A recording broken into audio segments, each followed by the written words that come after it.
I'm a huge fan of the Castlevania series. The game series to be specific. It's the only series I consider to be consistently good. The worst Castlevania games are still going to be at least decent. I can say the same even for series like Mario Platformers, Final Fantasy or Legend of Zelda. Super Castlevania 4 is particularly high in the franchise tier list.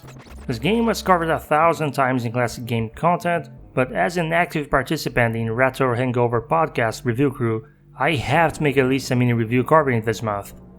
Failing to comply is met with punishment by hosting a 48-hour Drakengard NDE stream marathon while the community spams the chat with slander against the Xenoblade games.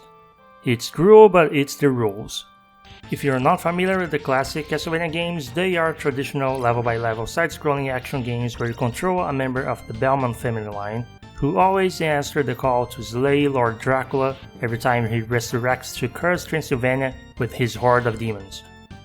Their main weapon is the Vampire Killer, a whip that gets stronger with each power-up you pick up, getting the full power with 2 pickups.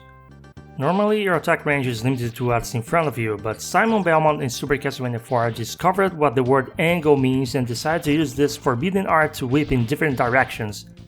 You keep moving forward while you're dealing with constant wave of monsters and jump through constant dangerous platforming over bottomless pits and spikes. Candles can and should be whipped so you can pick up hearts required to use weapon and money bags that raise your score. Even if you don't care about game scores, increasing rewards you with more lives. The movement of each enemy is relatively simple, but the layout of levels and knockback turns the difficulty dial way up. You might be tempted to take it slow because of that, but Castlevania 4 is more about figuring out the rhythm of each stage segment than standing around waiting for when you think is safe. A very common misconception is that the stiff movement, limited whip range, jump physics and knockback range, all those mechanical details in the Castlevania games, are accidental or poorly implemented gameplay. At the same time, people praise the level of clunkiness that games like the Soul series and Monster Hunter series have. But just like in those newer games, all of the clunkiness in Castlevania was working exactly as intended. For example, your whip has limited range so that you are discouraged from ignoring the sub-weapons you pick up.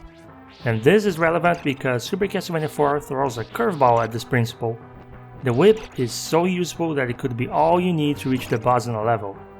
By consequence of this, Castlevania 4 is considered one of the easiest, if not the easiest game to beat of the classic. That might as well be a good thing, because if you're inexperienced with Castlevania, you can start with a game that has style and atmosphere that aged incredibly well. Konami was at the top of their game back then. The developers knew how to push the hardware they worked with. If Rocket Knight shows off a lot of what the Sega Mega Drive could do, Super Castlevania 4 really helps the Super Nintendo flex its graphical capabilities. Sometimes it tries too hard and you get some slowdown. The art and effects are some of the best in the system. This despite the game coming out very early in the console's life cycle. Music and sound don't fall behind.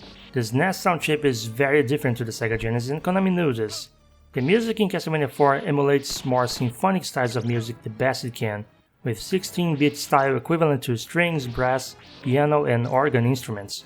Traditionally, Castlevania music is more energetic and catchy, but here it's a lot more atmospheric and haunting.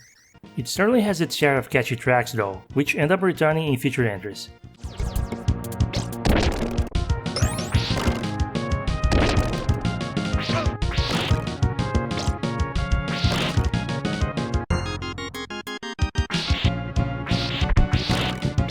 Super is not my favorite classic Castlevania game, but I can see why so many people love it. It's very ambitious and experimental with its level design. Blocks of each level vary a lot in visuals. Often, they seem to break the standard flow to give the player a combination of unique spectacle and challenge, its style and substance. Super Castlevania 4 gets a rating of 8 out of 10. While it's fairly easy by Castlevania standards, don't pick it up without expecting frustrating sections.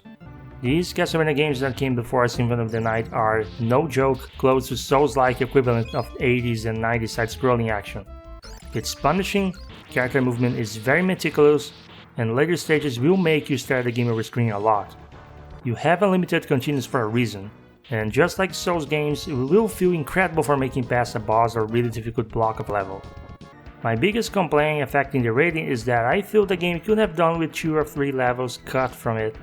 It starts overstaying its welcome when the game teases you with how close you are to the castle pinnacle, and the last few levels get pretty ridiculous with obstacles.